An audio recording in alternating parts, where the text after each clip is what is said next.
आपको पता है 60% मैनेजर्स अपनी पहली जॉब में ही फेल हो जाते हैं।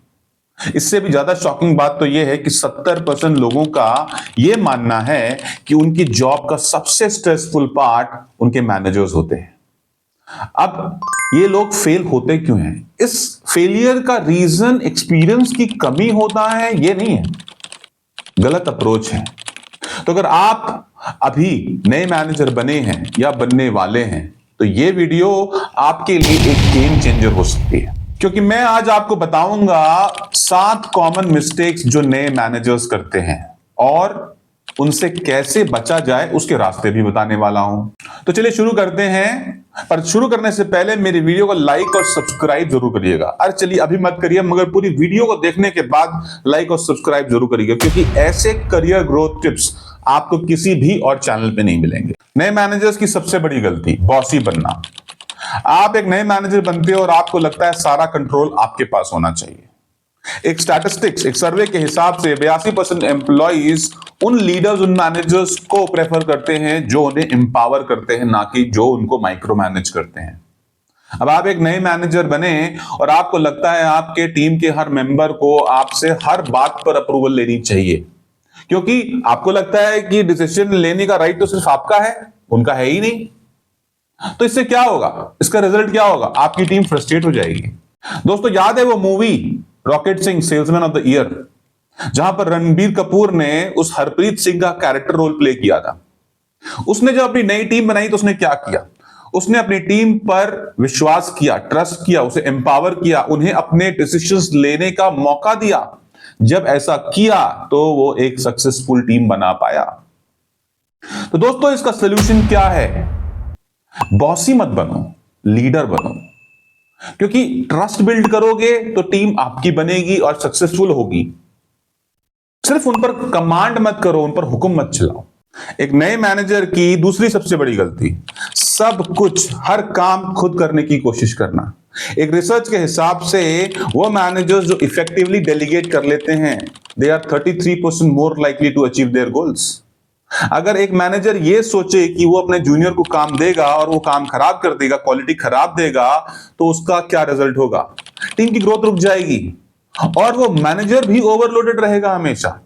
याद है आपको वो मूवी कॉर्पोरेट, जिसमें बिपाशा बासु थी?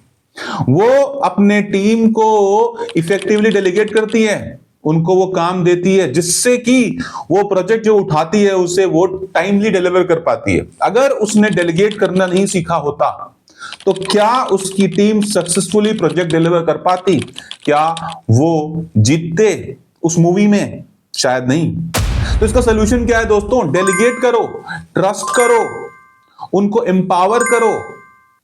सारा काम खुद करने आप अगर बैठ जाओगे तो आप बर्नआउट भी होगे और आपके टीम की ग्रोथ रुक जाएगी। आप भी डिससैटिस्फाइड और आपकी टीम भी डिससैटिस्फाइड। आप मैनेजर बन गए हो पर आपकी टीम को आपकी बात क्लियरली समझ में नहीं आ रही है। ये एक बहुत बड़ी प्रॉब्लम है। एक स्टडी के अनुसार 57% एम्प्लॉइज का यह मानना है कि अनक्लियर कम्युनिकेशन सबसे बड़ा रीजन होता है वर्कप्लेस फेलियर का। अब मान लीजिए फॉर एग्जांपल एक मीटिंग में एक मैनेजर बोलता है हमें ये प्रोजेक्ट फास्ट डिलीवर करना है। अब कितना फास्ट डिलीवर करना है, क्या प्रायोरिटी है, कौन करेगा, ये क्लियर नहीं है। तो अब इससे कंफ्यूजन ही होना है, प्रोजेक्ट शायद डिलीवर ही ना हो पाए। याद है आपको मूवी कॉर्पोरेट, जहां पर के मेनन अपनी टीम को अनक्लियर इंस्ट्रक्शंस देने की वजह से एक प्रोजेक्ट लूज कर देता है। तो दोस्तों, क्लियर, डायरेक्ट और ट्रांसपेरेंट कम्युनिकेशन रखो, एक्सपेक्टेशन सेट करो और क्लियरली अपनी टीम को बताओ कि उनको क्या करना है।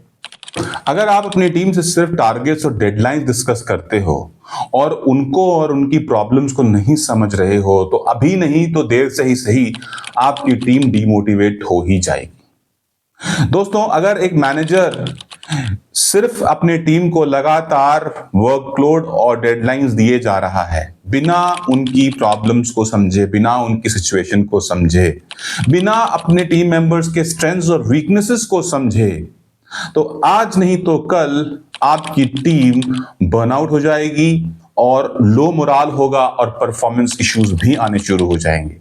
और इसका असर क्या होगा? हाई एट्रिशन होगा।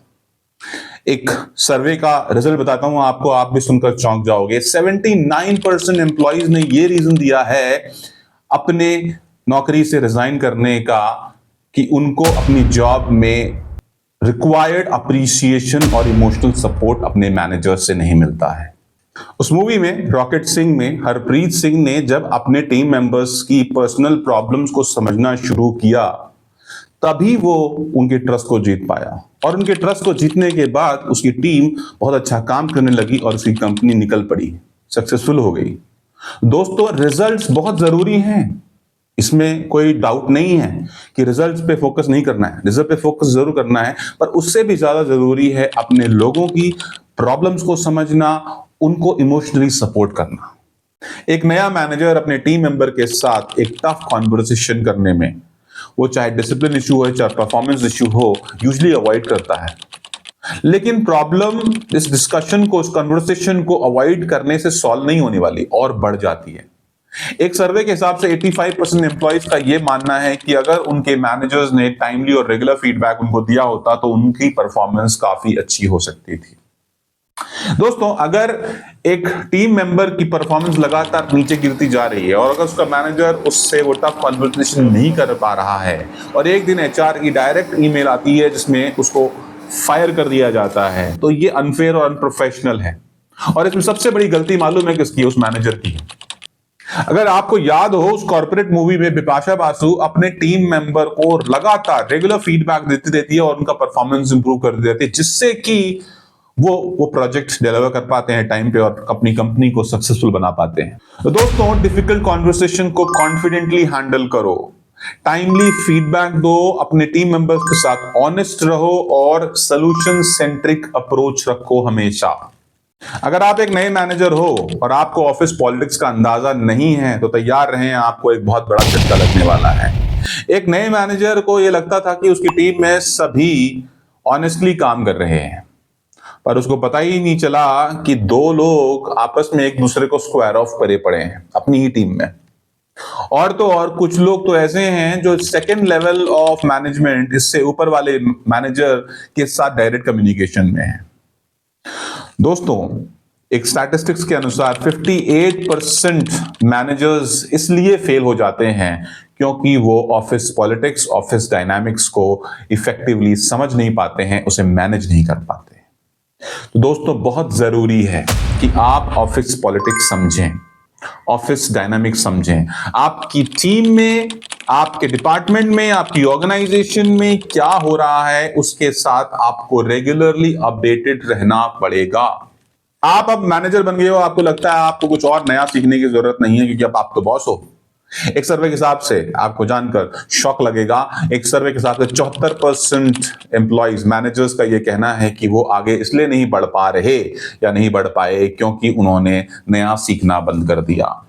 दोस्तों, अगर आपको ये लगता है आप एक मैनेजर बन गए हो और आपको नया कुछ सीखने की जरूरत नहीं है, तो बहुत जल्दी ही शायद एक नई टेक्नोलॉजी आपकी इंडस्ट्री में आपको आउटडेट कर देगी, क्योंकि आपने वो समय जब आपको नए स्किल्स, नई टेक्नोलॉजी, अपने कॉम्पिटेंसीज को अपग्रेड करने में लगाना था, वो आपने मौका वेस्ट कर दिया।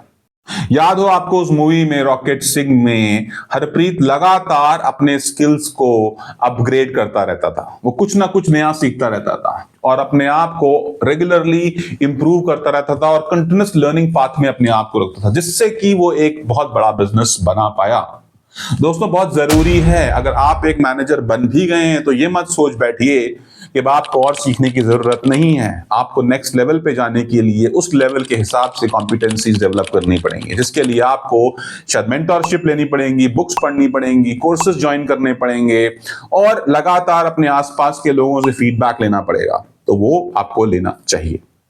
तो अगर आप एक नए मैनेजर हैं या बनने वाले हैं तो ये 7 मिस्टेक्स को अवॉइड करो। सबसे पहला, बॉसी मत बनो, लीडर बनो। दूसरा, डेलीगेट करो इफेक्टिवली, सारा काम खुद मत करने बैठ जाओ।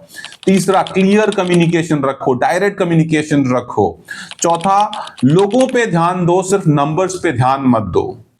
पांचवा, डिफिकल्ट कॉन्वर्सेशंस फेस करो। छठा, ऑफिस पॉलिटिक्स का भी आपको ध्यान रखना पड़ेगा, उसे समझना पड़ेगा। और सातवां है दोस्तों, अपनी कंटिन्यूस लर्निंग पे ध्यान दो, लगातार कुछ सीखते रहो। तो अगर आपको ये वीडियो अच्छी लगी है तो वीडियो को लाइक करें, शेयर करें और कमेंट करके ये बताएं कि आपको कौन सी मिस्टेक सबसे ज्यादा रिलेटेबल लगी है। मेरे चैनल अजीत पनिकर ऑफिशियल को सब्सक्राइब करना ना भूलिए और ध्यान रखें, अगर ऐसे और करियर ग्रोथ टिप्स आप चाहते हैं तो मेरे चैनल के साथ लगातार बने रहें। मिलता हूं अगली वीडियो में, तब तक के लिए ऑल द वेरी बेस्ट।